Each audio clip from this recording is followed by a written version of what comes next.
5월 28일 새벽 기도회를 시작하겠습니다. 오늘 본문은 사무엘상 14장 1절로 23절입니다. 하루는 사울의 아들 요나단이 자기의 무기를 든 소년에게 이르되 우리가 건너편 블레셋 사람들의 부대로 건너가자 하고 그의 아버지에게는 아뢰지 아니하였더라. 사울이 기브와 변두리 미그론에 있는 석류나무 아래에 머물렀고 함께한 백성은 600명가량이며 아히야는 에봇을 입고 거기 있었으니 그는 이가봇의 형제 아히두베 아들이요 비느하스의 손자요 실로에서 여호와의 제사장이 되었던 엘리의 증손이었더라. 백성은 요나단이 간 줄을 알지 못하니라. 요나단이 블레셋 사람들에게 건너가려 하는 어기 사이 이쪽에는 험한 바위가 있고 저쪽에도 험한 바위가 있는데 하나의 이름은 보세스요 하나의 이름은 세네라. 한 바위는 북쪽에서 믹마스 앞에 일어섰고 하나는 남쪽에서 게바 앞에 일어섰더라. 요나단이 자기의 무기를 든 소년에게 이르되 우리가 이 할례받지 아니한 자들에게로 건너가자. 여호와께서 우리를 위하여 일하실까 하노라. 여호와의 구원은 사람이 많고 적음에 달리지 아니하였느니라. 무기를 든 자가 그에게 이르되 당신의 마음에 있는 대로 다 행하여 앞서가소서. 내가 당신과 마음을 같이하여 따르리이다. 요나단이 이르되 보라 우리가 그 사람들에게로 건너가서 그들에게 보이리니 그들이 만일 우리에게 이르기를 우리가 너희에게로 가기를 기다리라 하면 우리는 우리가 있는 곳에 가만히 서서 그들에게로 올라가지 말 것이요 그들이 말하기를 우리에게로 올라오라 하면 우리가 올라갈 것은 여호와께서 그들을 우리 손에 넘기셨음이니 이것이 우리에게 표징이 되리라 하고 둘이 다 블레셋 사람들에게 보임에 블레셋 사람이 이르되 보라 히브리 사람이 그들이 숨었던 구멍에서 나온다 하고 그 부대 사람들이 요나단과 그의 무기를 든 자에게 이르되 우리에게로 올라오라. 너희에게 보여줄 것이 있느니라 한지라.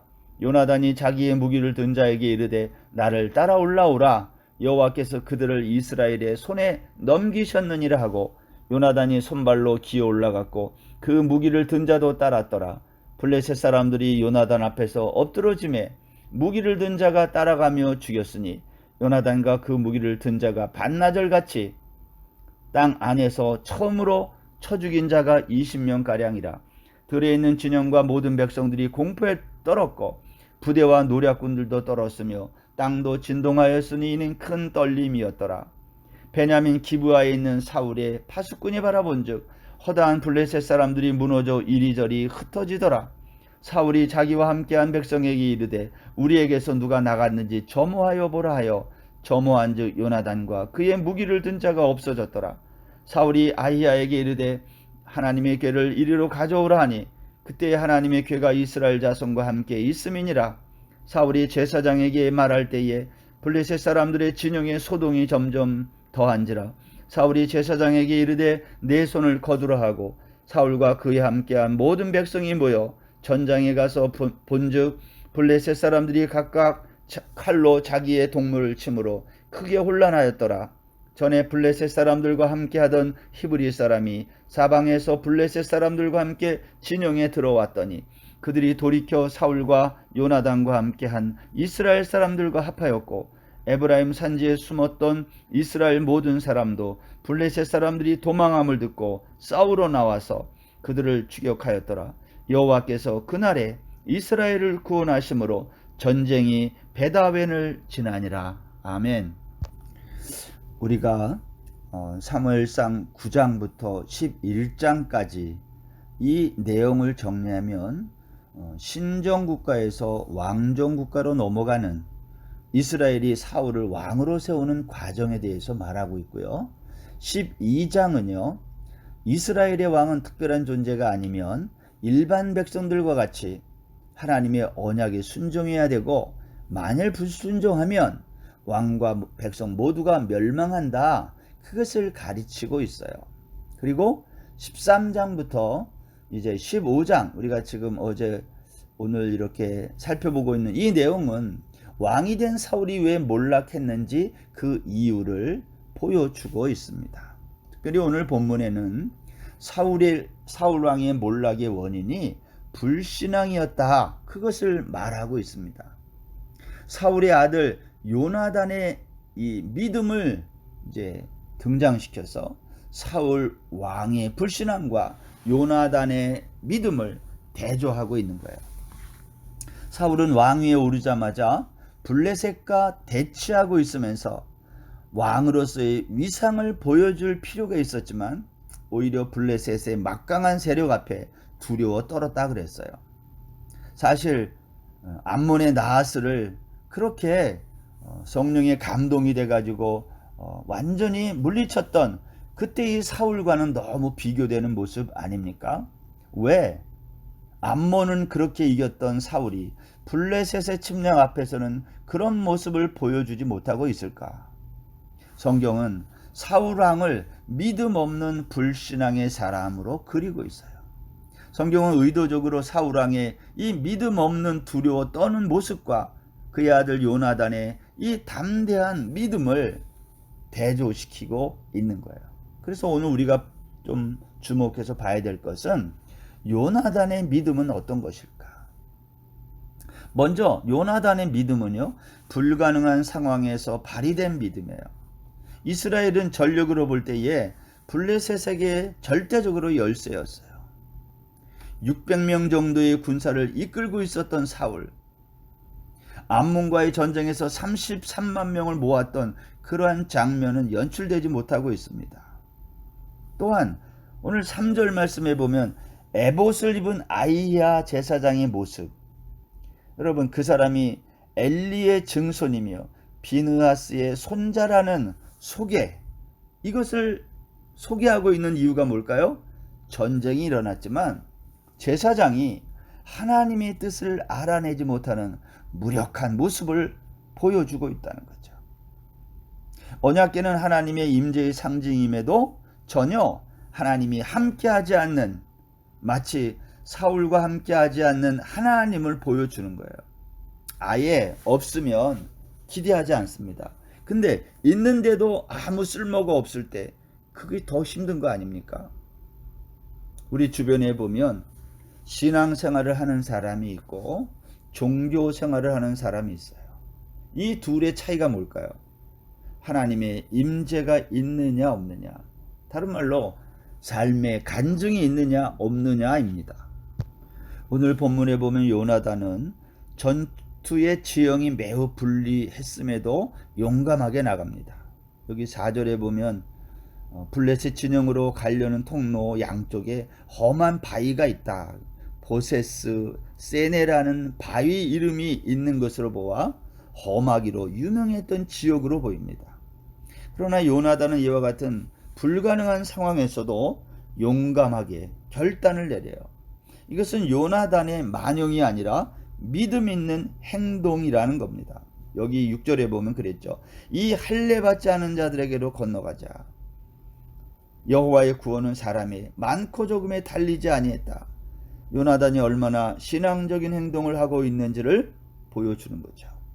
요나단은 많은 사람의 지지를 이끌어낸 것은 아니지만 자기의 무기 든 소년의 적극적인 지지를 받고 있어요. 여러분, 가족의 지지와 인정을 받는 사람, 그 사람이 훌륭한 사람이에요.